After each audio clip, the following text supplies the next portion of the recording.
Hey everyone, it's QuickyBaby, and today I'm getting back into the swing of one of my favorite things on this channel, and that is commentating on your epic replays, the lovely ladies and gentlemen of the World of Tanks community. And today, I've got a cracker for you, and it is from Sheriff Pancake from the North American server playing in the Tier 10 British medium tank.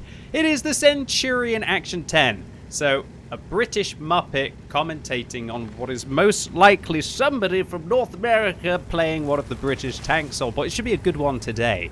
Now, the Centurion Action 10. Is it the best medium tank? Yes, totally. As it's the British Tier 10, it must be the best one in the game, right? No. As you all know from my video from last weekend on the Japanese STB-1, I think that vehicle, with the nerfs that are going on to the Progetto 65 and also the nerfs that are going to the Object 430U in the next update of World of Tanks 110, which should be arriving on Wednesday, I think the STB-1 really is going to be wearing the crown in the next patch of World of Tanks.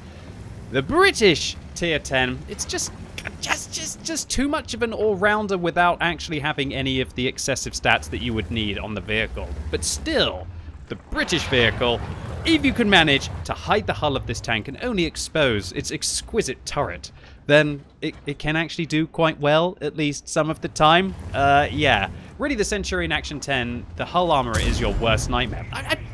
You pick your moments to shoot, don't you? I was going to show them the hull, but then you managed to put a round into the Patriot. We should have seen that. Okay, put another one in.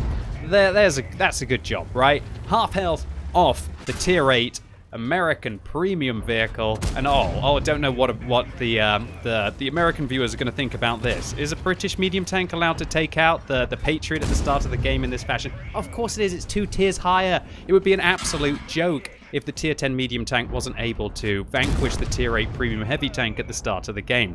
But some very good plays there. You're already seeing that Sheriff Pancake is a cracking player. Look at this. He's making use of all of the terrain to his advantage. This staircase here leading into the building is actually perfect for hiding this monstrous hull that the Centurion Action 10 has. And you're going to want to hide it every single time because it is absolute paper. At its thickest, it's 120. That's not really going to do very well against most Tier 8 tanks, let alone the Tier 9 and 10 tanks that this vehicle is mostly squaring off against. So that means that with the Centurion Action 10, you always want to hide your hull and only want to expose your turret. And if you're able to do that, well, then you are going to be able to bounce some rounds from the enemy team. Combine that with a decent 105mm gun, and you see that Sheriff Pancake has really got the advantage even against this Soviet heavy tank here. Although that Soviet heavy tank seems to be a little bit undergunned, as they are firing premium APCR rounds and then don't have the heat rounds with the big 122mm on that tank. Now this FV4202, he went after the UDES, ignored Sheriff Pancake, now he's ignoring the UDES and attacking Sheriff Pancake. I don't know what's going through the mind of that FV4202 driver. Maybe he's still reminiscing over when that was the Tier 10 British medium tank, huh? Maybe that's why he decided to take a few swings at the Centurion Action 10, saying, hey, I used to be in the Tier 10 vehicle. Well, not anymore. And the FV4202, was it the better Tier 10 tank? It used to only go at 40 kilometers an hour, so no, I don't think we could even begin to suggest that. But then again, the Tier 8 and Tier 9 British medium tanks only went at 40 as well. The game was definitely in a different place back then. That must have been in Halloween 2012 when the Brits finally were added into the game. Yeah, the game was in a truly different place, and I think the FV4202, should we say tier for tier, or should we say time for time, is probably what we're trying to think about here. It was a decent enough vehicle in the right scenario for working a ridgeline. Now everything has good turret armor, everything seems to have good gun depression, and it definitely wouldn't be very special these days. So Sheriff Pancake above the Japanese medium tank, but even then we're still going to see that he bounces off the top of the turret. Now if he wanted to be absolutely filthy here, he should dab the 2 key really in this situation, just to be able to have the extra, I was going to say the extra clout in the rounds to be able to penetrate more well-angled armor. But with good marksmanship onto the back of this STB-1 there, he's able to use the standard rounds to be able to shut down the STB-1 and also set them off in fire. Brilliant stuff here for the Centurion Action 10. And what I love about Sheriff Pancake is that he's never afraid to push the tempo. He's putting himself in some tricky situations, but he's still managing to get through for his team. And that is what you have to do if you want to have monster carry games, or even if you just want to win these very close battles. When I say they're close battles, they're only really close when you've done 6,500 damage and there's still half of the enemy team to be able to vanquish. Sheriff Pancake is the only person on his team, at least for now, that is really keeping his team in it. And with that shell into the T-34, he is now above 7,000 damage in the first 5 minutes of this game, with still a lot to do. There are a lot of tank destroyers on the enemy team, a lot of very heavily armored tank destroyers with a good old slab of hit points as well. The Jagdpanzer E100 on the enemy team is on 4 kills already. Will we be seeing more of him later on in the battle? Well, we'll just have to wait and see. And to top it all off, there's a Mouse on the enemy team, the highest hit point heavy tank with arguably the best frontal armor. Should we say the thickest? Not the best. The Soviet heavy tanks with their well-angled armor will have more effective, but with regards to just raw power on the front of the Mouse, very decent indeed. But the Centurion Action 10, unlike the old FV4202 when it was at tier 10, has a different kind of premium ammunition. The old FV4202 had high explosive squash head ammunition with I think 210mm of penetration on its premium rounds. They were very nice for dealing with moderately armored targets when you wanted to penetrate them and do more damage. However, the vehicle was definitely lacking when you had to deal with those heavily armored vehicles because it didn't have the high explosive anti-tank ammunition, aka heat, which has the higher penetration, and it doesn't lose any penetration over distance, which makes it very good for when you want to try and engage heavily armored targets at long distances. So the Centurion Action 10 in this scenario, really Sheriff Pancake is going to struggle to be able to get through this one. Even on the massive amount of damage that he's dealt so far, there's still 6 tanks left on the enemy team, and a lot of them, they got 2,000 or 3,000 hit points in the case of the Mouse. This is going to be a lot of shooting. And really in this scenario, you've kind of got to hope that the enemy team has at least lost the majority of their hit points to your team.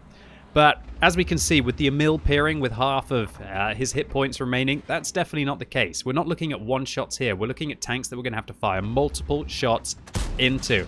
And it looks like Sheriff Pancake is going to get right to it, firing some blind rounds. Blind rounds at the Emil, trying to predict the corner that he's managing to come around. Now he puts one right through the turret armor of the Emil there, and it looks like the Object 263 managed to hit him at the same time, finishing him off, and Sheriff Pancake picks up his 5th kill of the game. Okay, that's more like it. T95 on 352 hit points, that should be a one-shot for either of the remaining vehicles. And one thing that we're going to see here, which is absolutely beautiful, is that Sheriff Pancake and the Exekutov in the Object 263 there are going to develop some fantastic synergy. As well as also the the Somwa SM on his team, who is distracting the Jagdtiger and keeping them separated, not allowing the enemies to be able to take the central position where they would be able to get the 263. We're really going to see 3 heroes here at the end of the battle, dividing the enemy team, spotting for each other, spotting for the low health tanks. And the 263 is showing some immense patience with being able to use that position, but unfortunately, looks like he does get spotted and hit for the 230. Okay, so we see a Jagdpanzer E100, we also see a Jagdtiger and a Mouse towards the bottom half of the map. That should get the cogs rolling in Sheriff Pancake's mind right now to let him know that the enemy will be advancing from the south with a superior number of forces. And really, he's going to have to deal with this T-30 and the T-95 before the inevitable advance from the south. You never want to leave yourself in a position where you are going to get flanked. But luckily for him, the T-95 is driving right in front of the 263. Doesn't look like the 263 is spotted, or maybe he was. He's now down to 119 hit points. But Sheriff Pancake puts a great high explosive anti-tank round through the side of the T-95, and will he be able to get the T-30? Not quite. All right, looks like Sheriff Pancake is realizing, okay, they are coming from the south, need to advance through the cap circle towards the T-30. Also, I love what the Somwa SM is doing on his team, letting him know that the Jagdtiger is a one-shot, and just giving like a recommendation to push the T-30. It's the right idea. And trust me, when you're in a game like this, when you've done 8,500 damage and your heart is pumping, even though there are still 4 tanks left to deal with on the enemy team, while you don't want people relentlessly spamming you, and you don't want people just all caps raging you multiple times, just a suggestion, I wouldn't I wouldn't mind it. And of course, it depends on whether I'm going to think that it's a good idea or not idea, as whether I should do it. But every little helps. If you can try and give your team good information like that, telling them who's a one-shot is immensely useful. Every little helps at the end of the game like this, and every bit of information that you have will allow you to make better decisions and give yourself and also your team a higher chance of being able to get through the battle. So here comes the mouse. 1,800 hit points there, quickly reduced to below 1,500. These high explosive anti-tank rounds are going to be very effective against the mouse's armor, but when he's advancing like this, he's still a hard tank to be able to hit effectively. Can you believe how good the side armor is on the mouse, that it's able to ricochet the first round, but not quite able to get the second one? And it looks like Sheriff Pancake is making very good use of the rings on his minimap to realize when he's likely to be spotted. Can you roll any lower, buddy? 333? That means you're still going to have to shoot the mouse 2 times unless you high roll. Does his bad luck continue? Yes, it does. 363. I would be QQing right now at the amount that I have to shoot this mouse. 354. Well, it doesn't really matter anymore when we think about it. He needs to put 1 more into the mouse. Luckily, the Jagdtiger gets spotted. And oh, while it was a good adjustment there to try and adjust for the position that the Jagdtiger was going to be in, fortunately the shell doesn't go true. Now with the mouse stopping in place, aiming at Sheriff Pancake, clearly he has been spotted. He doesn't sit around to wait for his sixth sense to go off. It's obvious when the mouse turns your turret straight towards you. The Jagdtiger, however, is shut down by the Object 263, which gives Sheriff Pancake a bit of a respite to be able to calm, collect his senses, and to stay hull down against the mouse. And the 263 does another fantastic job to shut down the mouse. Now with 9 kills between them, but still 1 tank on the enemy team left. We have Spell Shot here in the Jagdpanzer 100, who has 6 kills. So ladies and gentlemen, boys and girls, prepare the battle for the Top Gun. We're going to have to see what Sheriff Pancake is able to do with the Executive here in the Object 263. And right now, I would be as confused as Sheriff Pancake looks as if he is. How can he tell where the Jagdpanzer 100 has come from? The Jagdpanzer 100 could be sitting on the mid-ridge, maybe trying to get an early shot in, well, to get an opportunistic shot, I should say, at the 263. He could be making his way through town. Or, as the somewhat SM is suggesting, still very much engaged in the game, could be sitting in base just trying to protect the cap circle. Alright, so in this situation, what's your best plan? Well, you either have to find the Jagdpanzer or you have to cap the base to force him to have to come to you. If I was Sheriff Pancake, I would have probably tried to advance my way towards the mid-ridge to see if I could spot out, at least lock down the position of the Jagdpanzer 100, or even try and encourage the 263 to come with me towards the cap circle. Because the Jagdpanzer 100 could be anywhere. But look, it's really amazing on the NA server how people do get engaged in the chat. And the SU-100, who has been dead for a very long time now, is saying, I'm guessing he's trying to be clever. Okay, so, well, that helps. I guess the Jagdpanzer 100 is trying to be clever. But where is he? Where is he, SU-101? Well, there we go. We found exactly where he is. And with 1 minute and 32 seconds left on this game, the Jagdpanzer E100, who is on 6 kills, is on all of his hit points. How has he managed to get a Top Gun without taking any damage in the Jagdpanzer E100? That's an achievement in itself. Alright, so clearly not an idiot or an AFK player that Sheriff Pancake is going to have to deal with here as he comes around the corner and manages to slam one into the 263. But luckily enough, Sheriff Pancake hits one on the move into the Jagdpanzer 100, and now with 1 minute left on the game, how is he going to handle this situation? Sheriff Pancake thinks about going around the corner, but clearly feels the Jagdpanzer 100 is reloaded. He fires a heat round into the Jagdpanzer 100's tracks. He repairs. Now this is a very important moment. With the Jagdpanzer 100 repaired, if he can track him again, he can lock him down. That's the only way he's going to be able to do this. And he's going to probably try and bait the shot from the Jagdpanzer 100 with only 37 seconds left on the game. And the Jagdpanzer 100 actually fires HE at the top of his tank. He doesn't manage to damage him, nor does he manage to take his tracks off. With 28 seconds left, you're going to have to put every single round in here if you want to be able to win. Why are you loading heat at the tracks? But luckily, it does manage to go in. You should probably reload APCR here to be able to go through the tracks and also into the side of the hull.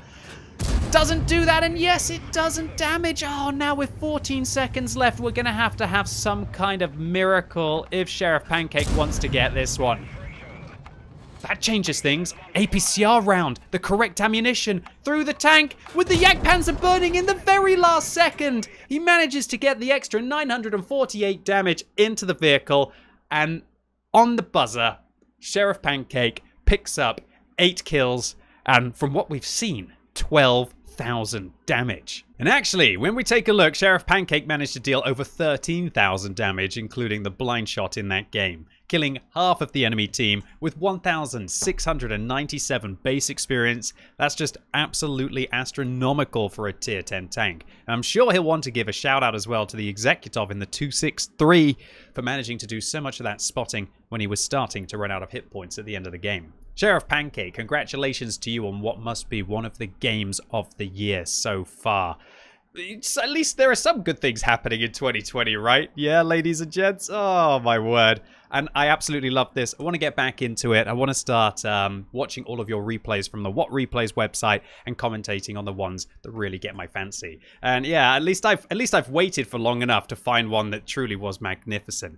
Right on the buzzer. You couldn't script this stuff. World of Tanks, when you think about all of the millions of games that are played by the hundreds of thousands of people that play it around the world each month. It's just absolutely phenomenal to have games like this. I love the way that Sheriff Pancake as well adjusted his play depending on the situation. There's a lot that we can learn from Sheriff Pancake in this replay. And also, he starts to make the Centurion Action 10 look a little good. And maybe I'll do a review of it. Would you like to see a Centurion Action 10 review? If you would, let me know in the comments down below. It's kind of this weird tank where sometimes it does well, sometimes it doesn't do well. But all in all, I think there are better medium tanks out there, ladies and gents. Anyway, that's it for today. Hope you enjoyed it. Once again, a massive thank you to Sheriff Pancake for uploading this replay on the What Replays website. I truly enjoyed this one, bud. Hopefully all of you did out there as well. If you did, give the video a thumbs up, but if you hated it, give it a thumbs down. And if you're watching this video as it's released on Sunday, it's time for the World of Tanks Tech Tree Showcase right now on twitch.tv/QuickyBaby. And this week, I'm going to feature the Manticore. Why? Because it's going to be top of the tree or to the top, whatever you want to call it, starting Wednesday. So you can get extra experience and you can also get the vehicles at a meaty discount. So if you want to know everything there is to know about this very sneaky and incredibly well concealed tier 10 light tank, then come along. I'll show you the entire tech tree, let you know my tips and tricks as we make our way up it, and probably cry myself to sleep by playing the Manticore in random games with its battleship gun. Yeah, that was a good one. That was a good one, Wargaming. Wargaming said that it had a battleship gun, and I was really looking forward to it. I was thinking, wow, is it going to have the FV215B183's gun? Yeah, no. So, hopefully I see all of you, and as always, thank you so much for watching.